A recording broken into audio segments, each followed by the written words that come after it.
been involved in security for 50 years, starting a career by forming a suburban security systems in high school. He installed perimeter security systems in closed-circuit TV. He continued working for computer security hardware, software, and consulting companies during his Silicon Valley career at companies such as Digital Equipment and Sun Microsystems and Microsoft. Glenn pursued a parallel career path in the Army Reserve, completing 35 years of service and retiring from the 91st Division as a Computer Information Officer, Chief Information Officer, at the rank of G6. He is president, thank you very much. He is president of the Silicon Valley chapter of the AFCEA International, which promotes networking and information exchange among defense, enterprise, and education. He earned a BA in economics from Rutgers University, an MBA in telecommunications management from Golden Gate University, and a CIO certificate from the National Defense University. So it's my pleasure to introduce Glenn Hessel.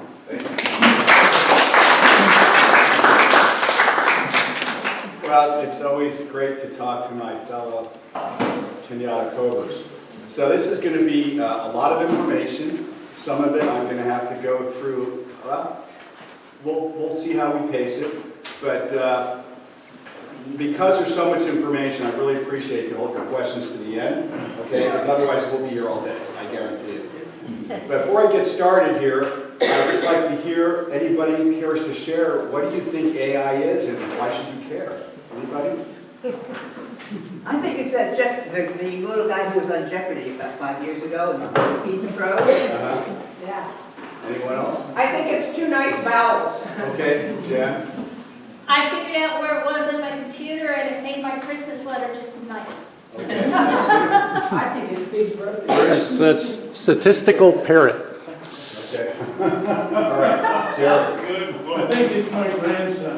It's your grandson? Maybe all of us, okay. That's it. So before I jump into PowerPoint, and I'm going to go in and out of it because there's going to be a lot of information. I want to go back in history a little bit, and I know that Tom is going to know this, right? That's not what I want. Okay. Does anybody remember the Knowledge Navigator? This is what I think a lot of people our age, I know you do, I love this. This was 1968, I think, 1986, right? And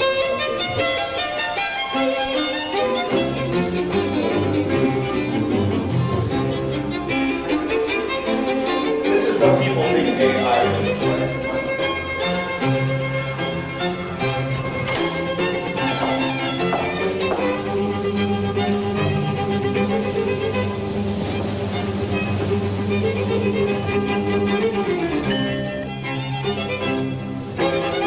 You have 3 messages. Your graduate research team in Guatemala, just checking in. Robert Jordan, a second semester junior, requesting a second extension on his term paper. And your mother reminding you about your father. Surprise birthday party next Sunday. Today you have a faculty lunch at 12 o'clock. You need to take Kathy to the airport by 2. You have a lecture at 4:15 on deforestation in the Amazon rainforest. Right. Let me see the lecture notes from last semester. No, that's not enough. I need to review more recent literature. Pull up all the new articles I haven't read yet. Journal articles only? Fine. Your friend Jill Gilbert has published an article about deforestation in the Amazon and its effects on rainfall in the sub-Sahara. It also covers drought's effect on food production in Africa and increasing imports of food. Contact Jill. I'm sorry, she's not available right now. I left a message that you had called. Okay. Let's see. There's an article about 5 years ago, Dr. Flemson or something. He really disagreed with the direction of Jill's research. John Fleming of Uppsala University. He published in the Journal of Earth Science of July 20 of 2006. Yes, that's it. He was challenging Jill's projection of the amount of carbon dioxide being released to the atmosphere through deforestation. I'd like to recheck his figures. Here's the rate of deforestation he We'll predicted. stop it there to get the point. What happened? He was really off. The point of this, I just want to say, is 1986, Apple predicted the future. And we're almost there, right? We almost have what Apple was talking about in 1986. Do you agree? We're getting really close. So that's why I just wanted to start off with that. Okay. And, okay, so let's go into the actual presentation. Okay, so I have the agenda that we're going to talk about. And so what is AI? We went around a little bit here, but I like to make things as simple as possible, right? Because complicated answers doesn't mean anything, right? You make it simple, it shows at least you have a basic understanding. So what is AI? It simulates human intelligence. It can learn from experience or from previous data. And it can solve problems. Can we all agree with this? Okay. All right, so to understand AI, we first have to understand machine learning, right? Computers starting to learn, okay? And it started in the 50s, and those people were known as data scientists. And by the way, I'm not going to read the slides verbatim. So if you can't see it, I'm going to ask you to come up, because if I read everything, we're going to be here all day. I'm going to hit the highlights. And Bruce is going to post this, so you'll be able to see it again, okay? Okay, and then most modern applications do have their basis in machine learning. It combines computer science and mathematics. Okay? All right. And now this is one's important. The answer, it's from the data, right? So you've probably been asking yourself, why have all these Silicon Valley companies produced these free apps? There's no such thing as free. What are they doing? They're gathering your data. They're gathering your data so they can produce these things called large language models. And from the large language models, they're creating what we know as AI. Does that make sense now? So now you know, please take my free app. Take my free app. I want your data. That's what's been going on. Okay? It generates massive amounts of data from everything. Text, emails, social media posts, and sensors. Who's got a Ring doorbell or camera?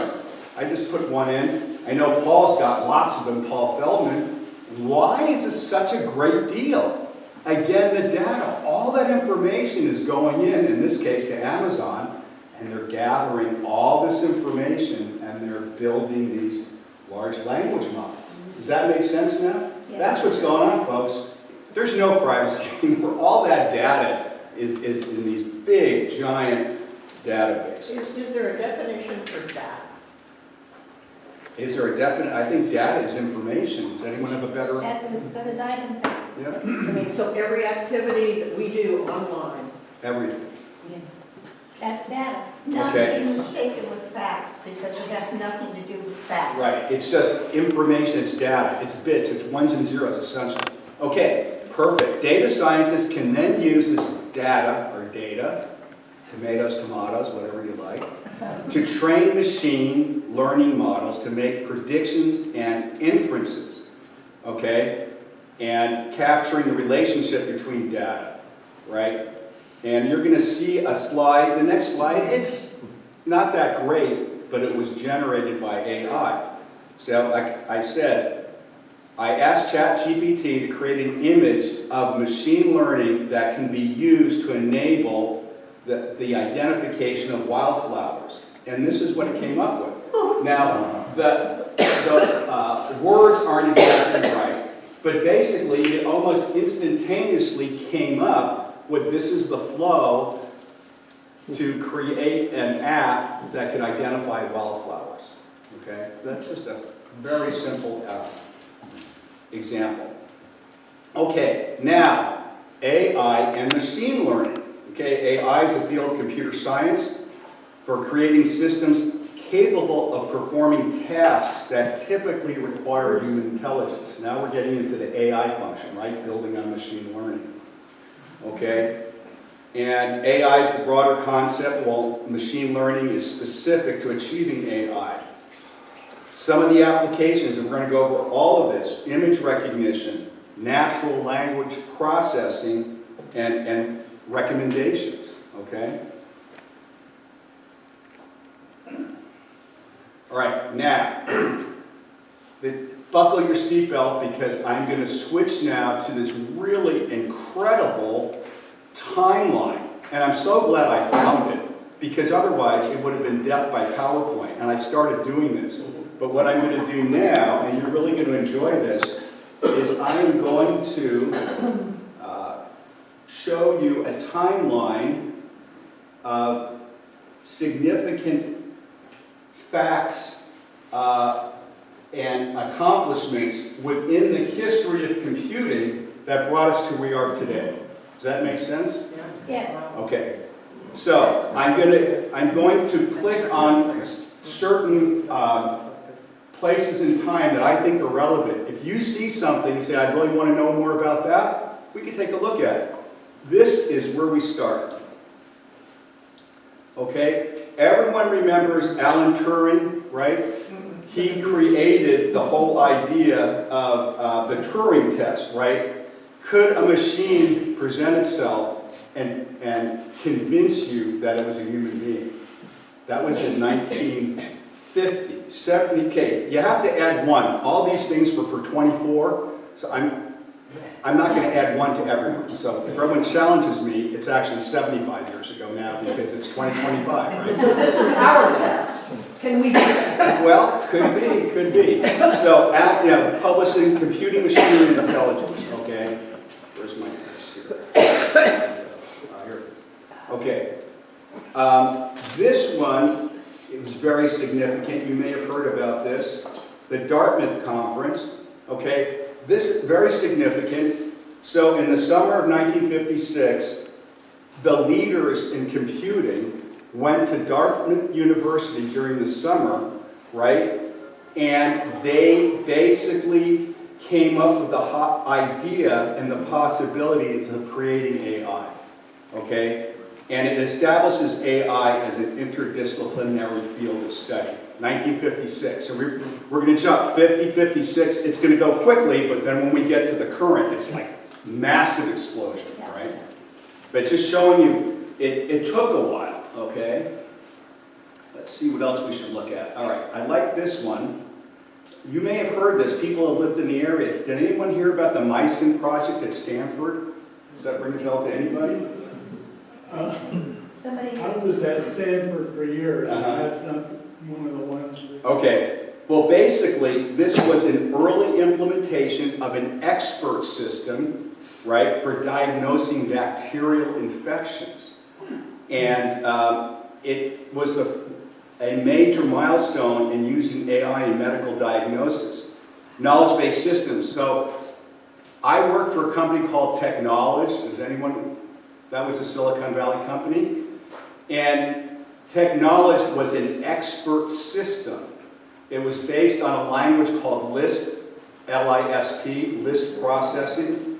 And this was an early implementation of AI and was based on rules.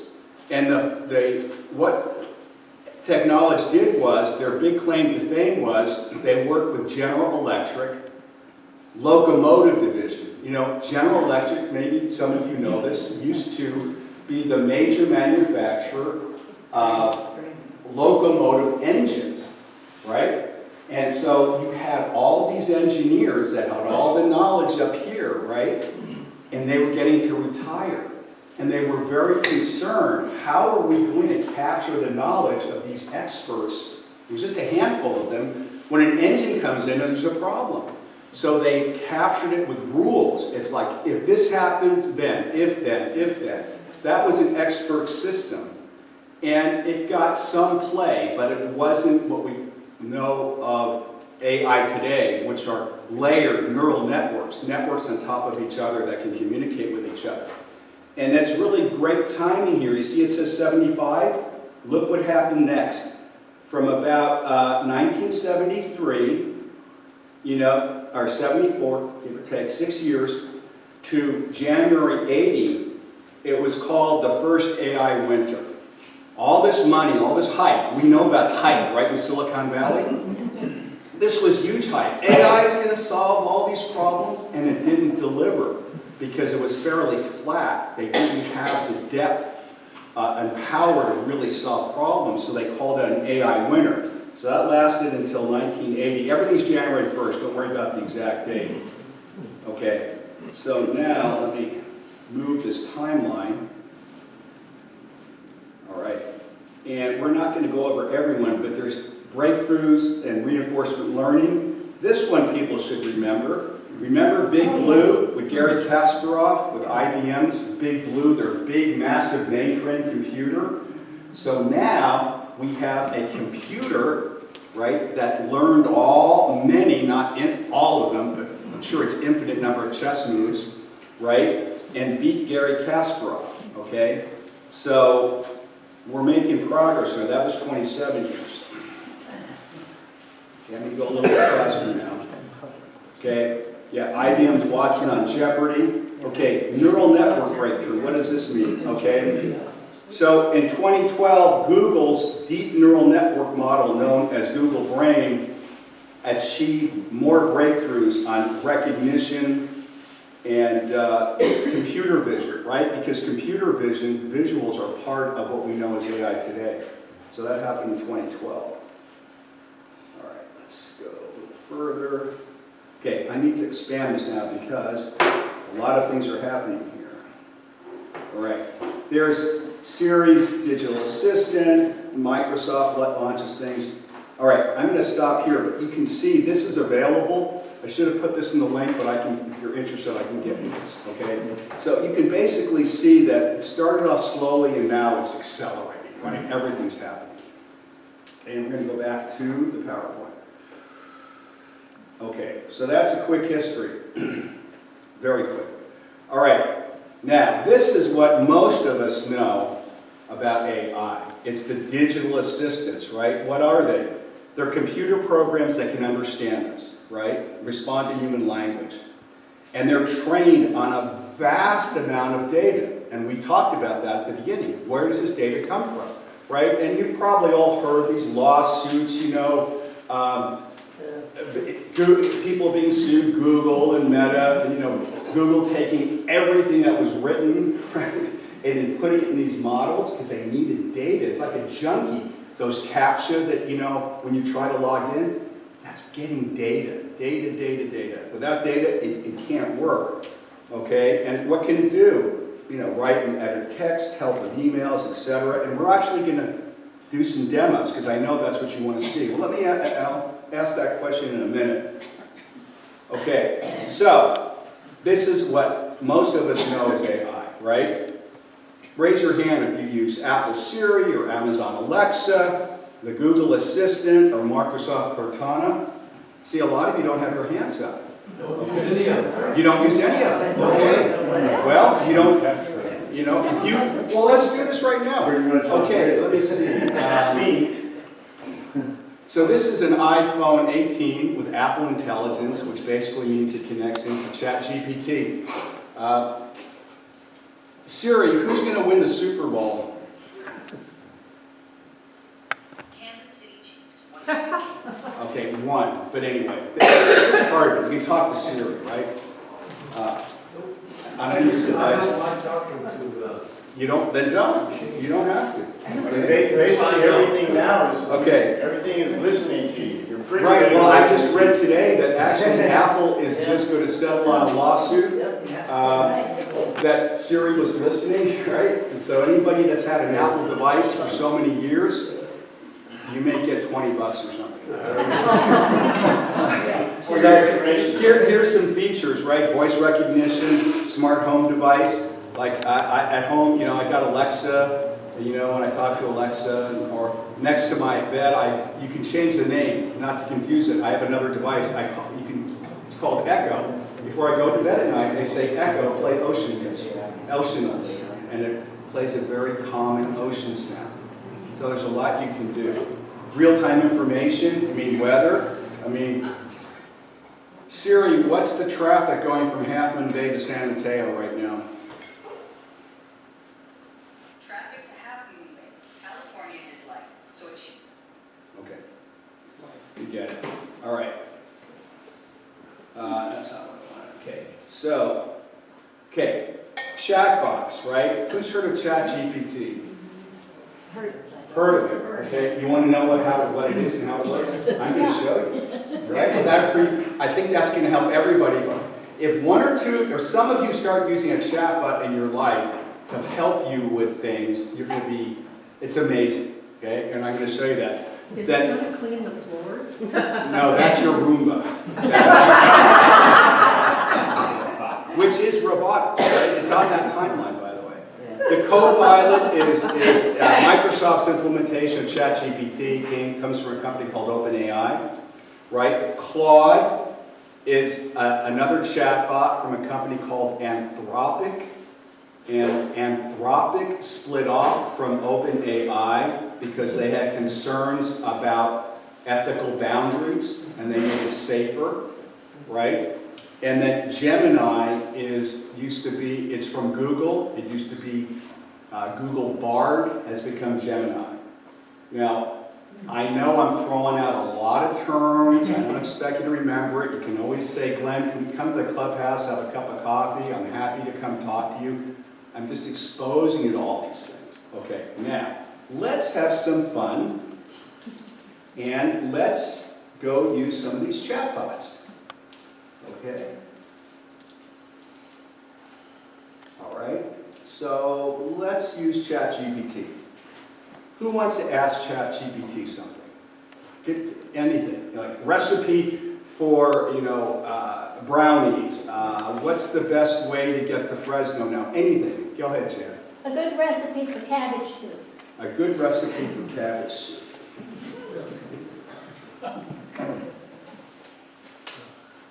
Jan, I made it this afternoon. But how is that different than just Googling it? Yeah, it's the same thing. Holy cow. Well, they're integrated, so there's a recipe, and I've actually used it, for recipes. Anybody else? Anything. So here's a question. How is this different than Googling it? Because it's... Well, why don't you ask that? Yeah. Okay, It let's should be ask-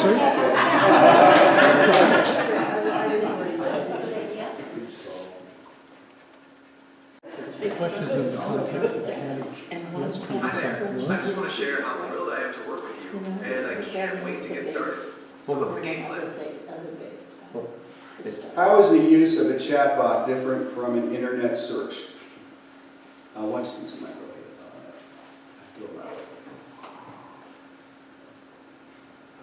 How is the use of a chatbot different from doing an internet search? Using a chatbot is more interactive and conversational. You can ask questions in natural language and get tailored responses. An internet search, on the other hand, provides a list of links and resources that you have to sift through yourself. Oh, it decides for you. So are you? Is there something specific you'd like to know more about? Not right now, thank you. Okay, so that answers it. What's the address to get to that point? Are you at ChatGPT? I'm going to show you at the end. Yeah, it's chatgpt.com. I have a page with the links. You can copy it down at the end. Okay? So let's try a different one. Let's try Claude. Who wants to ask Claude something? Anything? How will the world end? Damn, Tom.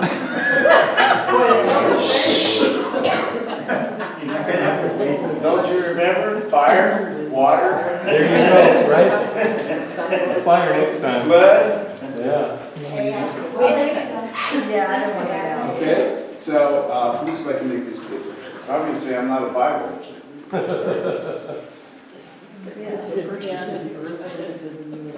This is a fascinating question that scientists and philosophers have contemplated for years.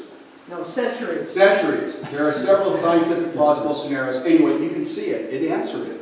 Yeah. Right? You see what I mean? You try these ChatGPTs. I use it at work, so I do, cybersecurity. I write policies for a medical firm, and It's an assistant. If I want to write a policy like on password security, I might go into a chatbot first. I know what I want. I have to edit it. You can do it for recipe, write a letter. Say, I'd like to write a letter to PG&E of why the power is so inconsistent. Let's do that. That's almost like kicking education out the box. Oh, it is, totally. Right? This is the last one. What do you need education for now? Oh, it has the address already, if you need, I'll look it up. Wow. Right? You see what I mean? This is a tool for you to help you in your daily life. Okay? Today. And we'll talk about the future here in a minute. So, does that help explain what these chatbots are now? Okay? Go ahead. Can't you just speak your question rather than type? Yes, a lot of them have a microphone button. Yes. Yeah. It's similar to what's when you ask Siri something, or if you have Alexa at home. Yes, Yes, they talk to you. Okay? so this is every student's dream, right? You never have to write it in the paper. Well, that's not true. The teachers are smart about this. That's a whole nother discussion. I'll just say this. At first, they fought it. They realized we have to embrace it because this is what our students are using. So now they're integrating the use of chatbots into the curriculum. It's moving so darn quickly now. My 13-year-old granddaughter, I just can't imagine, you know. We all have, some of us have grandchildren. Wow, their lives are totally different, right? Yeah. Okay. So let's go back to our presentation. So I gave you a very quick overview of these chatbots. Feel free, go into your computer and, you know, say, I want to use a chatbot from IBM, or excuse me, IBM, from Google, from Microsoft, whatever. You'll have fun with it. Okay? Okay, so now let's talk about how it's being used today. Okay? Oh, yeah. Self-driving cars. Well, okay, forget it. Well, here's the technology, right? There's a lot of technology, and of course, a major part of it, you have the sensors, right? The LiDAR, the cameras. Then it uses AI and machine learning to make real-time decisions. Still not quite there yet. Mapping, computer vision, medical diagnosis, and we're going to have something very interesting on that in a minute. Next.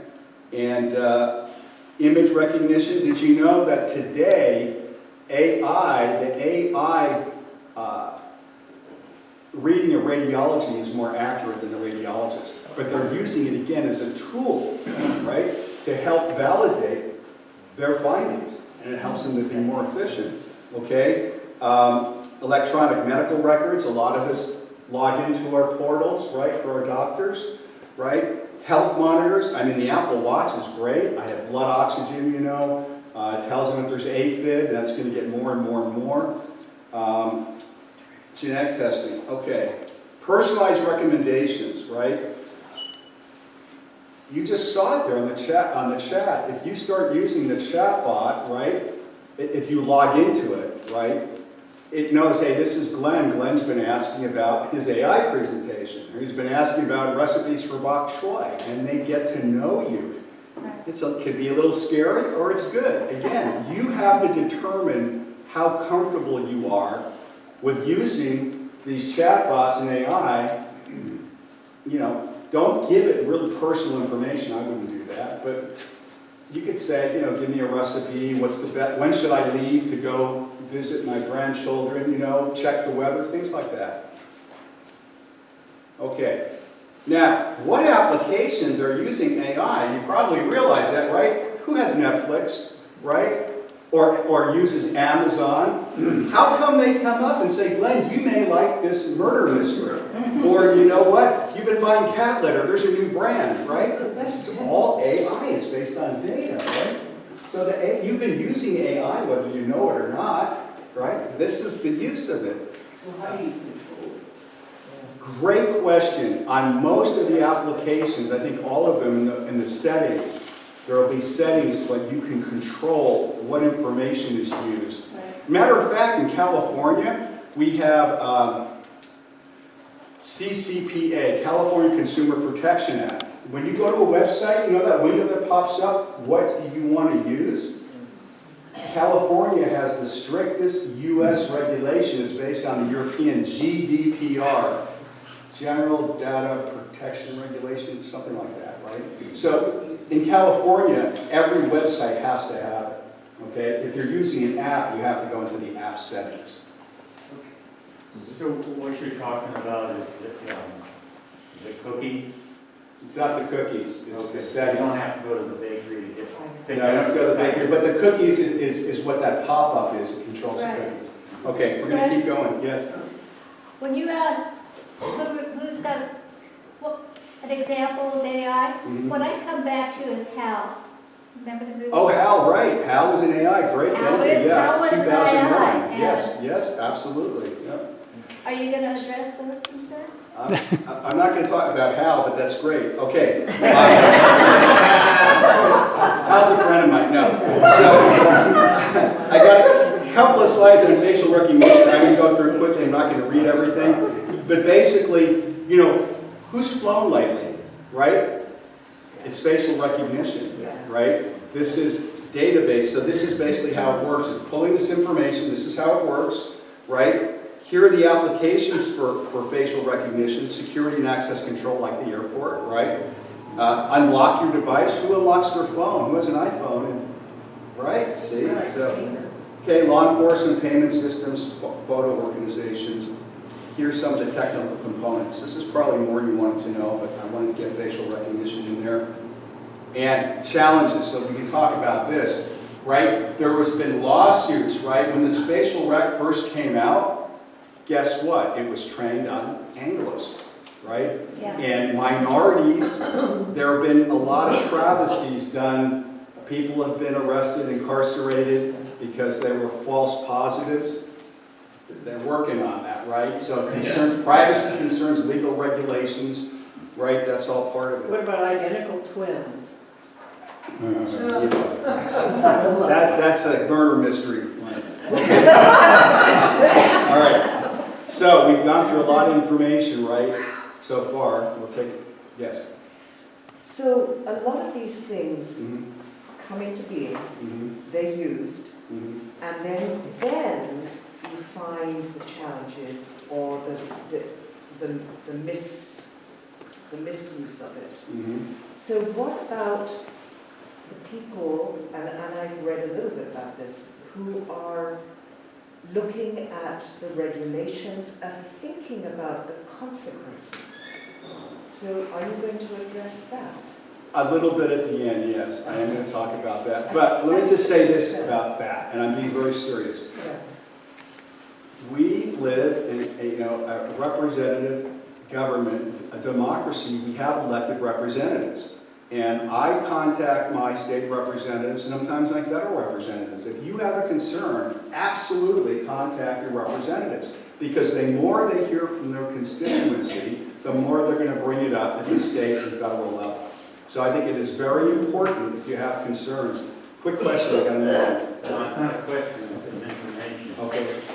So over the past, I don't know how many decades, what's happened is we allow commerce and industry to self-regulate, resulting in lobbies and special interest groups becoming enormous. And that's where many of our legislators campaign finance arises, and that's who they're beholden to. Yeah. So, yeah, that's People United Supreme Court, whole nother discussion. Okay, benefits of AI. Okay, this is, you'll appreciate this. So here's a picture of a student right, using AI, all the papers. Just let AI create all my papers. Not quite, but it's a good break, and it just shows you a graphic of a student, maybe using AI. Okay, this could be interesting to you. Time-saving benefits. More and more it's going to handle routine tasks. It responds to requests instantly, analyze data. Reduce manual paperwork. Boy, I've heard that my whole life. I don't know if that's true, but it is. Because look at EMRs, right? We log in, if you do, to your EMR, electronic medical record portal, get ready for your doctor's appointment. They send you PDFs, and there is less paper, right? But there's more compute. So, okay, how can it improve things? Maybe the fewer human errors, better predictions, more accurate analysis. Okay. All right, now there's a lot of slides now. I'm going to have to go through this. The prompt, or a good cadence, I should say. you're going to have to read this. How does it improve decision-making, right? Well, it can make predictions, it's real-time recommendations.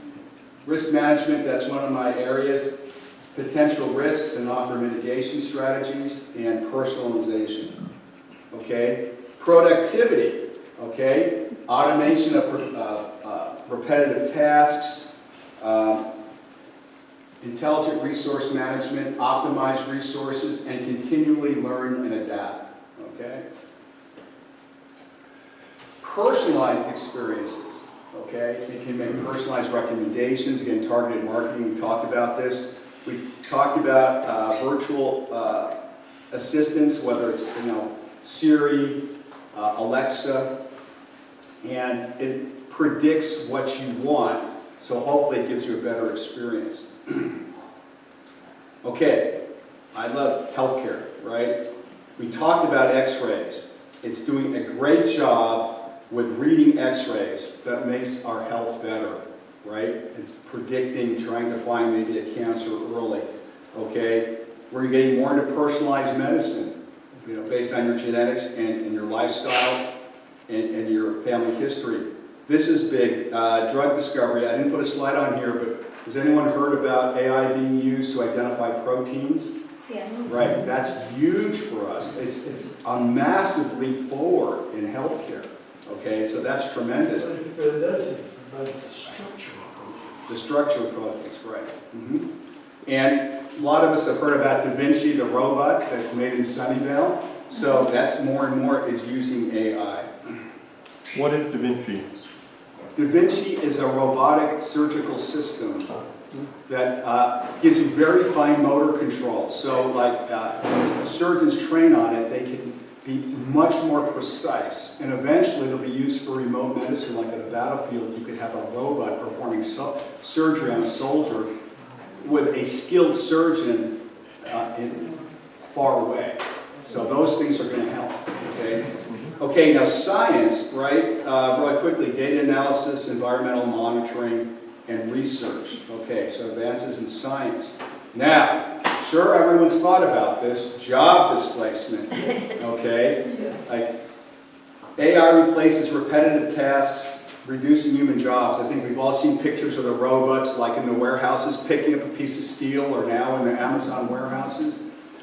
And all these different sectors are going to be affected: manufacturing, retail, transport. Who's seen at SFO the robotic barista making coffee? Now they have robots making hamburgers, fries, burritos. I'm not kidding. So it's one thing here, a little bit of politics. I try to avoid that, but just it's a fact. They raised the minimum wage in California. Well, if you run a small business, right? Maybe you decide to invest in a robot so you don't have to hire these people. Again, that's blowback, that's secondary effect. So, AI chatbots, we talked about that. Okay, challenges: economic disparity, skills gap, mental health. Solutions: always reskilling, retraining people, maybe to fix the robots and the AIs, right? Okay. Here's the misuse part, right? We're getting into the dangers and everything. Deep fakes, right?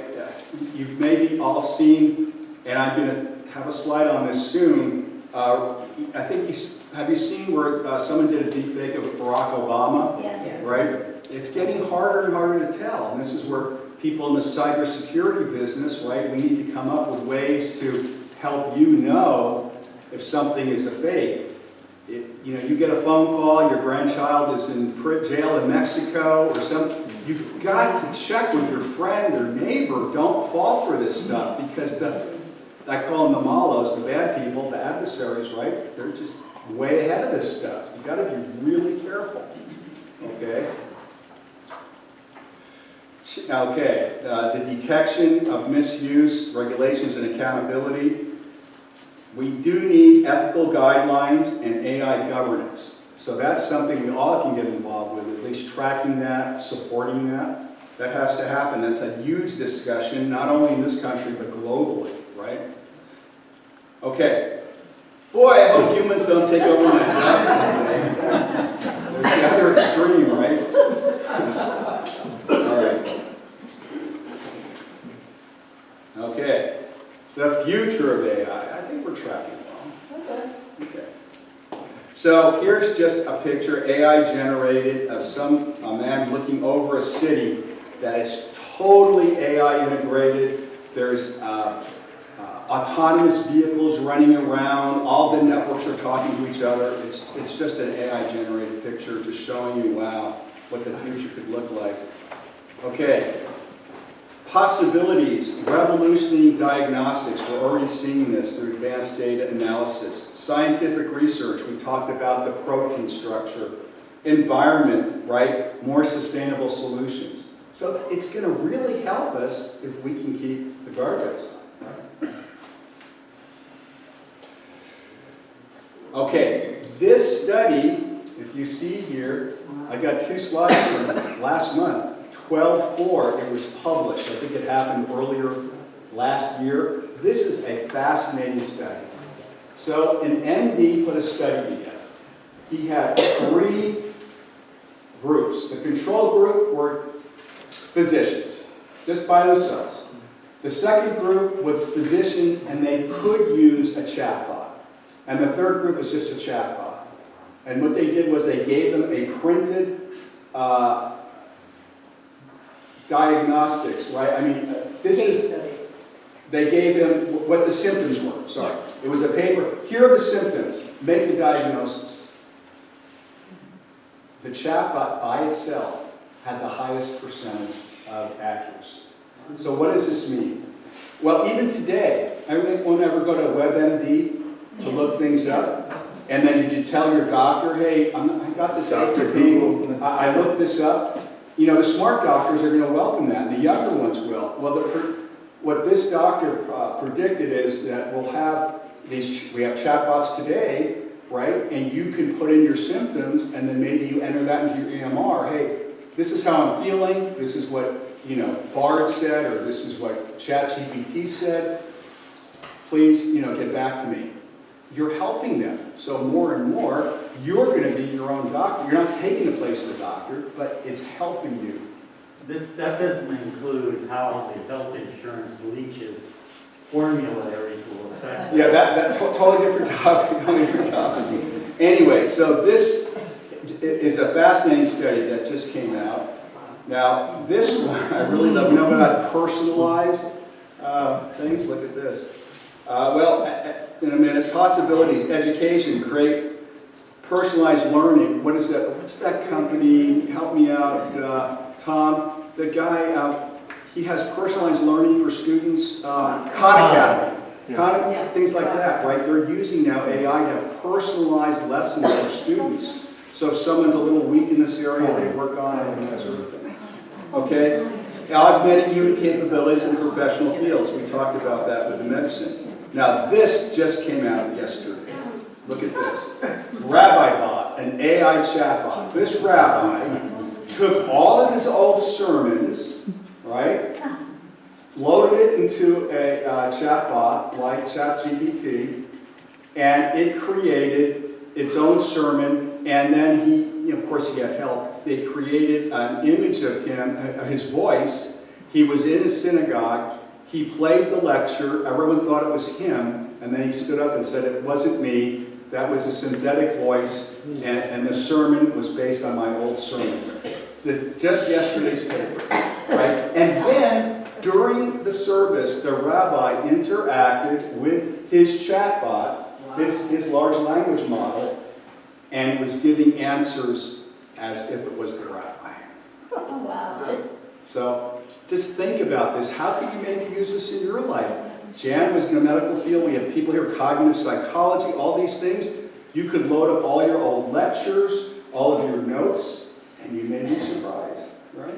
Now, what I showed you were all the free versions of the, chatbots. For $20 a month, you can get the paid version. They're much more powerful.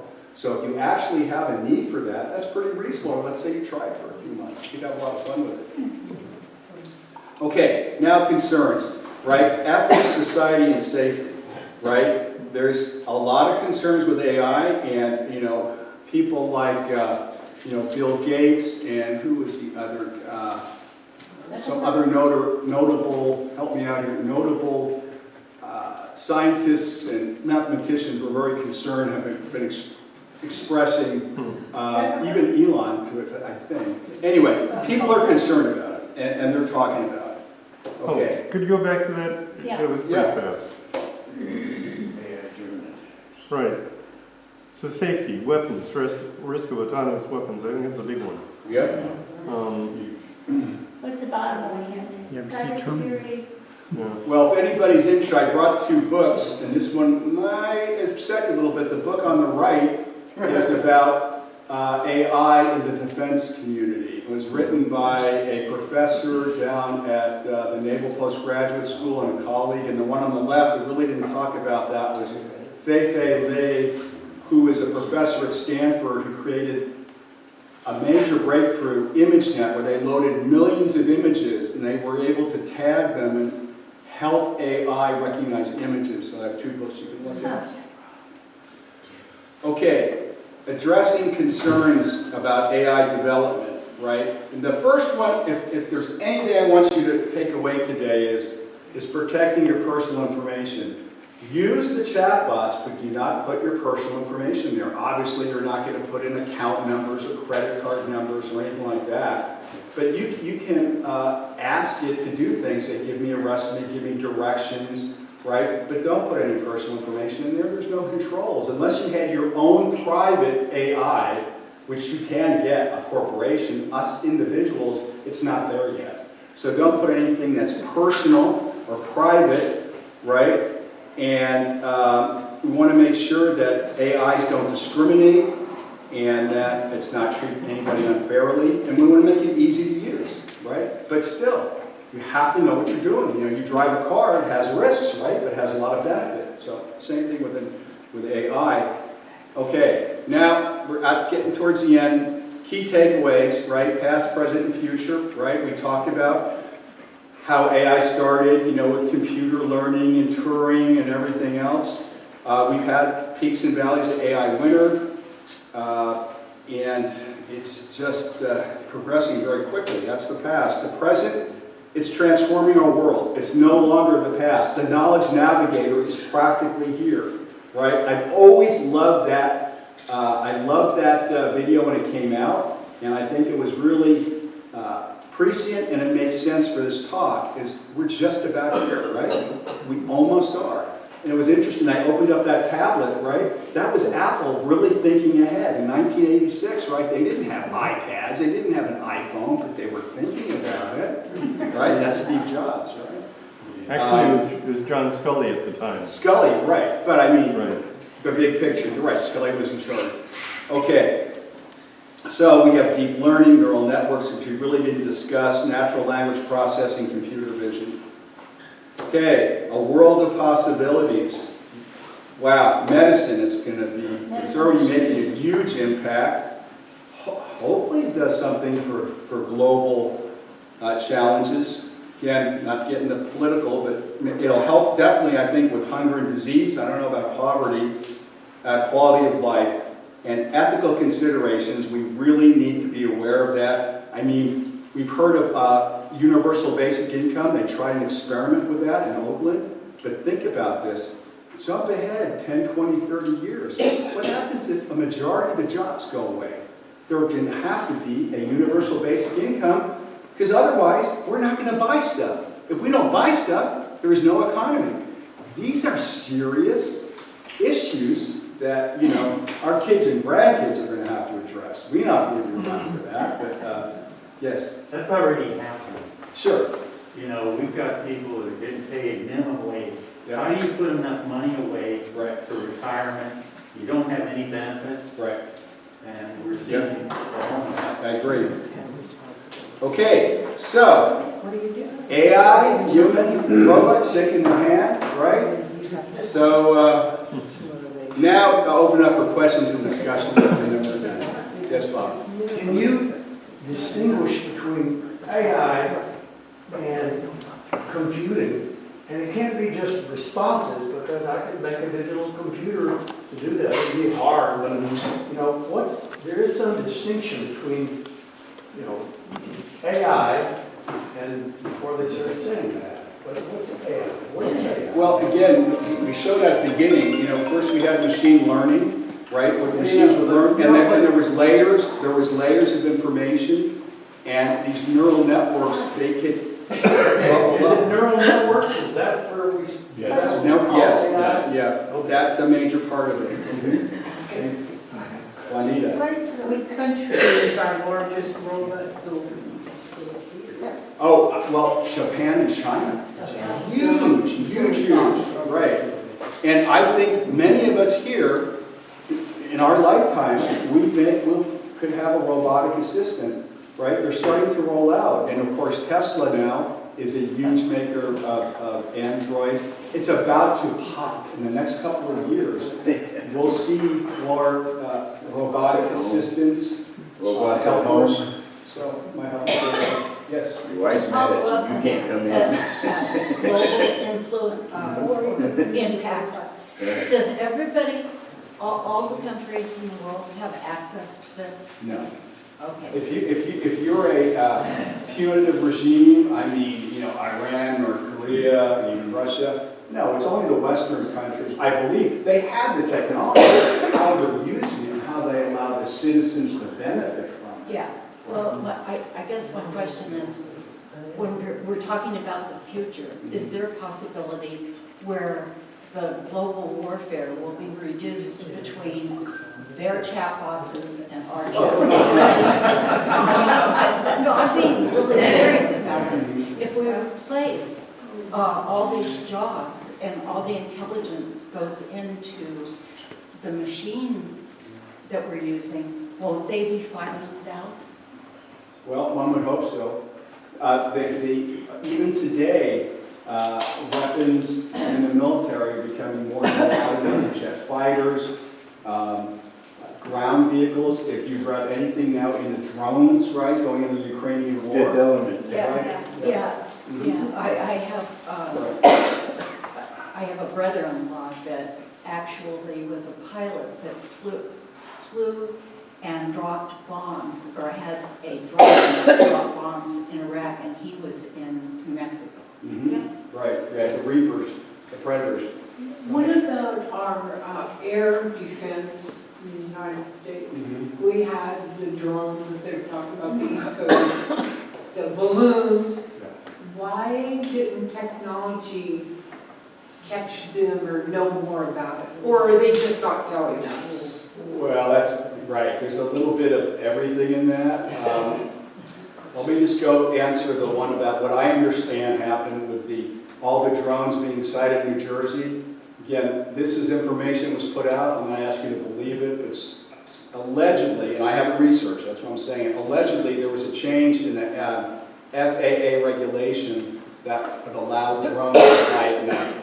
So I think part of it is people were flying drones at night. Some of it probably was aircraft, because I grew up in New Jersey. Northern New Jersey, you've got 2 airports you can see things. You have Newark and LaGuardia, and there's private airports. Again, I wasn't there. I take everything I see on the news with a grain of salt. But there are systems to disrupt drones. Yeah, The military has them. If AI could not identify whether they're foreign or domestic. Yeah, they don't have beacons or anything on that. Okay. My mother-in-law is really scared of AI. I was there for the holidays and we're watching TV and a news clip came on and they used the term AI. Oh, I'm scared of AI. This is going to ruin the world. This is terrible. This is the worst thing. And in my mind, Glenn, I'm like, to me, it's such a catchphrase now. It's like, it's really just the advancement of technology. I may be simplifying it, but it's like, you know, kind of what you showed. It's just, the world keeps going. I think a simple life is long gone. Or maybe, I don't know how to live a simple life anymore. But that's just how I explained it to her. It's like, we've been building to this point. I don't know what's further above AI, but it just seems like it's just the advancement of technology and we're here. Is that just That's the way I would describe it, but so again... to ease her mind, she is scared Yes, to death right. of AI. Right. I think you explained it very well. But again, I would encourage everyone to, again, read and contact your representatives if you have concerns. They need to hear from us, right? So, anything else? What about the energy that it takes to power all of this? You're absolutely right, Are we going Joyce. to, Right. So, okay, this is another fact, right? You may have heard of it. Who remembers 3 Mile Island? Remember what? 3 Mile Island, the nuclear reactor in New York, Pennsylvania, right? East Coast, I would say, first year. Okay, so there were 2 reactors, right? One failed. Guess what? Microsoft is a huge energy consumer, just paid that power company, is committed to $1 billion over 10 years. They're refurbing this undamaged reactor to bring it up to code, and they will take all of that power to run their data centers. And AI, of course, does take a lot of power. You're correct. So there's, yes, power is a these concern. huge farms of servers? Right. Yeah. Tom. So maybe you could address some of the limitations of AI. For example, some AI systems have been reported to be giving hallucinations instead of real answers. Also, since what they operate on is data that they gather from the internet, they're beginning to gather in their own data. And then they begin to get very weird. So what about the limitations of AI in that kind of sense? And I'm not even bringing up the movie I, Robot, which I would encourage everybody to see. Right. I, Robot, it's a movie. Yeah. So you're right. The early AIs came out, they would hallucinate, right? And they would give false answers. There's a case where an attorney, I think it's 2 years ago now, 2-3 years, within the last couple of years, he had a case, he was pleading the case, and he referenced cases that he asked an AI to research. They were totally false. They hallucinated, right? And he was chastised by the judge, right? I'd say hallucination could be a positive. You want to be able to adjust it. I would equate, this is my words, hallucination with imagination. So you may have an AI, how does it get more creative, right? So the limitations are, and if you use any of these chatbots, they tell you, please check the accuracy, because it's still in its infancy. But where everyone wants to get to is what's called AGI, Artificial General Intelligence, what we would equate as a thinking machine at the human level. That's the goal, right? And I heard a spot the other day that an engineer at Google is claiming that we're already there. Again, you've got to take everything with a grain of salt, but it's fascinating. So there are limitations, right? They can't do everything. I mean, look at what happened to the Cruise car, right, in San Francisco. I don't know if you've heard this. So Cruise had autonomous vehicles, and it was driving. Another car hit a pedestrian and knocked her down. And then the Cruise car hit her. It did what its programming said to do. It pulled over to the side of the road. It just didn't stop immediately. It hit her. There's limitations still. And our friend, or entity, not a friend, but everyone we know, Elon Musk, full self-driving. Oh yeah, we're going to have it. We're going to have it. It's always mañana, mañana, mañana. It's not here yet. Waymo is a lot better. Waymo is really cool. I've taken Waymo and talked about it afterwards. Okay, a couple more questions. I'm here as long as you want. Go ahead. I'm also curious about data being gathered from minority populations all over the world, because this is mainly being, well, maybe China, I don't know about Russia, but is it mainly being developed by, white males, to tell you the truth. So I'm just wondering about the gathering of data and how it's organized from a different, a much, much, much more expansive awareness. That's a great question. I don't have the answer, but I'm sure that is a concern. Yes, sir. My question is, how do you, I mean, years ago I was taught how to make sure whatever I was looking up on the internet was valid. Mhm. How do you check for validity? Right. That's a great question. Then you have to do, if you're asking to do something that is significant for you, you would then need to check other sources, do other internet searches, check other publications, maybe other experts. So, you know, I wouldn't ask it, where should I place a bet? You know, I don't want to take my retirement money and throw it at crypto and all that other thing. Yes, you need to do your research. But if it's something like, what time should I leave to avoid the traffic? Well, you know, it's probably... Yeah, but I can do that. Right. I can still figure that one out Right. myself. But I'm thinking of kids, especially at high school and college level, who are doing their research, thinking they're getting valid information, quoting that information, and then finding out it wasn't. They need to be taught that you have to, and I've done this with my granddaughter, I did it with my nephews, you have to check other sources. So you have to go back to the internet and do the searches. Yes. It would be the equivalent of going to the library and finding the book yourself. Right. So you still have to do the work. Right. Or, you know, have mentors, have peers, have colleagues. Yeah. Say, hey, Glenn, I did some research on, you know, what I want to get a new car, and I want these characteristics. I came up with this. What do you think? I mean, yes, you got to check. Remember, a lot of answers, everything's biased to a degree. So you have to check the bias. But I'm just concerned from an educator standpoint Right. that this kind of education is going to be mandatory starting now. Right. You still have to teach people to think. Even at kindergarten level. Yeah. Juanita? I had a different question, but an example of that is my cell phone will ding me, oh, so-and-so died today, and it's a big name. So I immediately go to another source, Google or something, and say, did so-and-so die today? And they haven't. So it just, you know, what you're probably talking about. More Well, no, important. I'm really talking about the level of research that young people have to do. When they're Right, they have to be taught how to do research and use all the Yeah. tools available to them. And that starts really, really early now, Yes. so. Yes, Chip. So Glenn, you've referenced your work with cybersecurity. Can you say any more about how you're working to prevent abuses out there? I mean, that is a great question. I don't work in the AI field. You know, I work... Well, how those that are... Right, well, I mean, Anthropic is a good example. I would go to their website and look at their not their mission, but how they'll describe what their... Values? Yeah, the value statement, value proposition, thanks.